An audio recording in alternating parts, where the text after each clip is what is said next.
I know deep up my feelings for you. Welcome back to Reality Latest Gist, my good people. Welcome back to your number one channel and home for reality news on politics and many other cocoa wey dey sup for inside this our green white green country wey be Nigeria. Once again, me don come with updates, me don come with report wey I go like share give the general public. And the cocoa be say, Governor Monday Okpebholo of Edo State don last order the indefinite suspension of the public safety response team wey dey led by Kelly Okongbowa. And no be lie, this development now, e dey come sake of say men for inside Edo State don too complain about the activities of the group and how the activities no make sense reach. And no be lie, earlier for inside this week, so officers of the public safety response team dem mess up, no be small.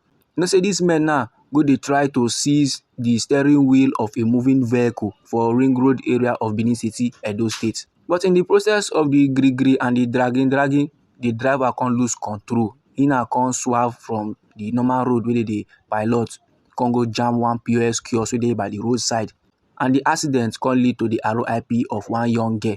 But however, my good people, according to the statement they released by one countryman where they go by the name Umar Ekilo, and he are the secretary to the state government, he said the task force last have been suspended indefinitely. And according to how they talk, take my side from his mouth, he said it is hereby announced for the information of the general public. So the governor of Edo State, His Excellency Senator Monday Okpebholo, don order the indefinite suspension of the public safety response team, wey dey led by Kelly Okongbowa, and the suspension plaster on Friday, maybe the 14th day of March for this year, 2025.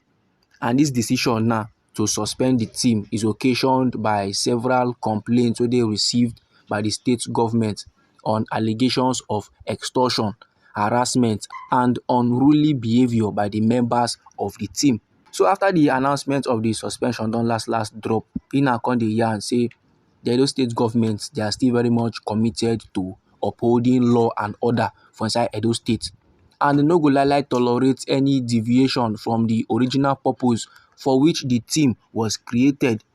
No be say they go don create the team now, make dem do one kind levels, make dem do nice things for inside Edo State. The team now come pass back, go dey do the opposite. Those kind levels, it no make sense. And the Edo State government don talk and say they no go like tolerate am.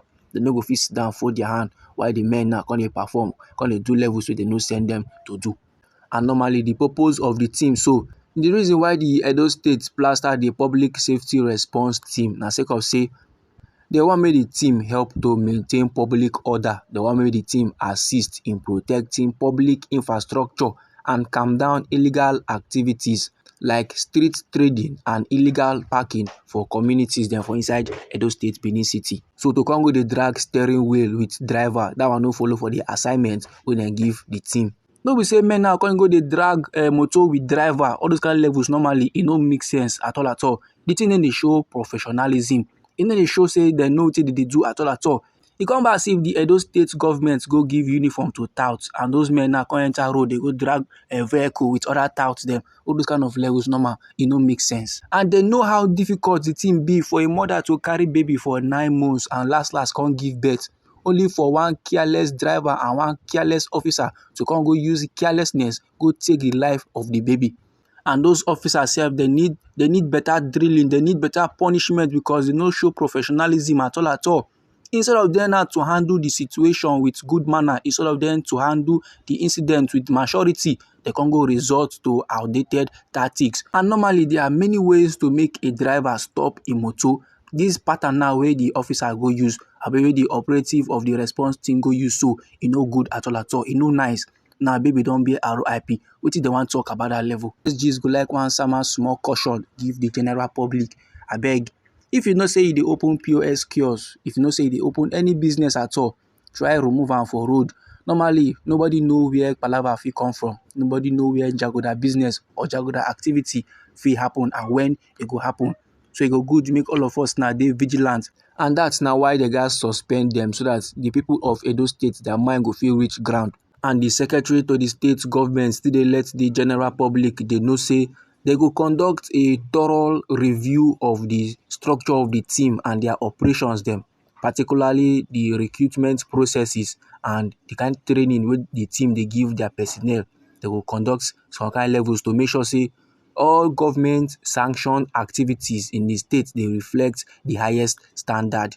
That is the incident wey happen for inside Ring Road now go serve as eye opener to the Edo State government, and they go use am as opportunity to take torchlight the operations of other agencies dem for inside Edo State to find out the kind of training and the kind of levels wey dey dey do for them. And they dey do all these levels because say dem dey very much committed in upholding rule of law, and dem dey very much committed to make life sweet for Edo State people for inside Edo State. Meanwhile, all these levels now wey the Edo State government say they go do because of the incident wey happen, the Edo State chapter of the People's Democratic Party don come outside dey describe am as comedic, say e dey very much funny. The PDP now dey yarn say the governor dey try to treat the symptoms and not the real problem. One countryman wey dey go by the name Chris Nehekiare, him na the publicity secretary of the Edo State People's Democratic Party, their caretaker committee. He na don come outside dey yarn say this latest suspension now over allegations of extortion, harassment and unruly behaviour dey mark the fourth in a litany of suspensions wey don besiege the administration of Monday Okpebholo in just 3 months in office. And dis suspension so dey include the Edo State Attorney General and Commissioner for Justice, and that na Samson Osagie, and the Commissioner for Local Government Service Commission, and that na Damian Lawani. He say dis countrymen now chop suspension for grave financial infractions dem.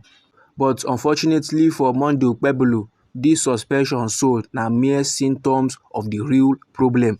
And the real problem be say im dey sit down on top illegal mandates. Im dey for office wey no be im own. Dis na wetin Oga Chris Nehekiare dey yarn about the whole matter. So dis my good people na the informate wey I wan share give the general public, and I know very well say on top this very particular info, men go get things to talk about the matter, men go get suggestions, men go get contributions about this very particular topic. So no let anything stop you. Feel free make you drop am inside our comment section. Now we be reality latest gist, and our hobby na to dey give una reality news on politics and many other koko wey dey sup for inside this our green white green country wey be Nigeria. So if e be say you like this informate and you go like to dey receive more, sharparly make you subscribe to this channel and make you put on the notification bell, so that as we dey bring more reality latest dey come your way, na you go first receive the update and you go even get am sharp sharp. And try make you share the news, give your family and friends, make them too dey get updates on wetin dey sup for inside we nation Nigeria. May they come back again with more news, with more reports for you my good people. Try make it no go anywhere.